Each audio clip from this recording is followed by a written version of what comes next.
എന്താണ് greenfield FDI? എന്തുകൊണ്ടാണ് ഒരു സിറ്റിയിൽ ഗ്രീൻഫീൽഡ് FDI വന്നു കഴിഞ്ഞാൽ ആ സിറ്റി വളരുമെന്ന് പറയുന്നത്? ഞാനിപ്പോൾ പറഞ്ഞുതരാം. ഗ്രീൻഫീൽഡ് FDI എന്താണെന്ന് ഒരു എക്സാമ്പിളിലൂടെ ഈസി ആയിട്ട് നിങ്ങൾക്ക് ഞാൻ പറഞ്ഞ് മനസ്സിലാക്കി തരാം.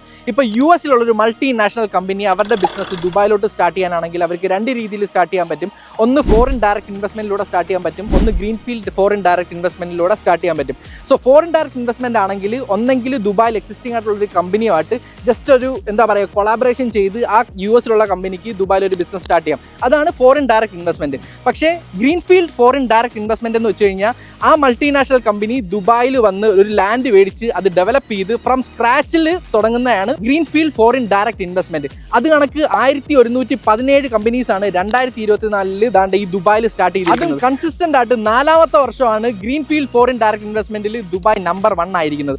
അതുമാത്രമല്ല ലണ്ടൻ, സിംഗപ്പൂർ ഇത് കണക്കുള്ള സ്ഥലങ്ങളുമായിട്ട് കോമ്പറ്റീറ്റ് ചെയ്താണ് ദുബായ് നമ്പർ 1 വന്നിരിക്കുന്നത്. വളരെ മേജർ ആയിട്ടുള്ള ഒരു കാര്യമാണ്. കാരണം നിങ്ങൾ ഇൻവെസ്റ്റ് ചെയ്യുമ്പോൾ എപ്പോഴും നോക്കുക എക്കണോമി സ്റ്റേബിൾ ആണോ, അത് മാത്രമല്ല ഇങ്ങോട്ട് എത്രത്തോളം ഫോറിൻ ഡയറക്റ്റ് ഇൻവെസ്റ്റ്മെന്റ് വരുന്നുണ്ടെന്ന്. അങ്ങനെ നോക്കുവാണെങ്കിൽ നിങ്ങൾക്ക് ഇൻവെസ്റ്റ് ചെയ്യാൻ പറ്റിയൊരു സ്ഥലമാണ്. കാരണം ഈ 1117 കമ്പനി സ്റ്റാർട്ട് ചെയ്യുന്നത് ദുബായിലാണ്. സോ ഇവിടെയുള്ള വർക്കേഴ്സിന് താമസിക്കാൻ വേണ്ടി അവർക്ക് വീടും കാര്യങ്ങളൊക്കെ വേണം. സോ ആ വീടിന് വേണ്ടിയാണ് നിങ്ങൾ ഇൻവെസ്റ്റ്മെന്റ് ചെയ്യുന്നത്. സോ എത്രയും പെട്ടെന്ന് ജസ്റ്റ് എന്നെ കോൺടാക്ട് ചെയ്താൽ മതി. ബാക്കിയുള്ള ഡീറ്റെയിലും കാര്യങ്ങളെല്ലാം ഞാൻ നിങ്ങളെ പറഞ്ഞ് മനസ്സിലാക്കി തരാം.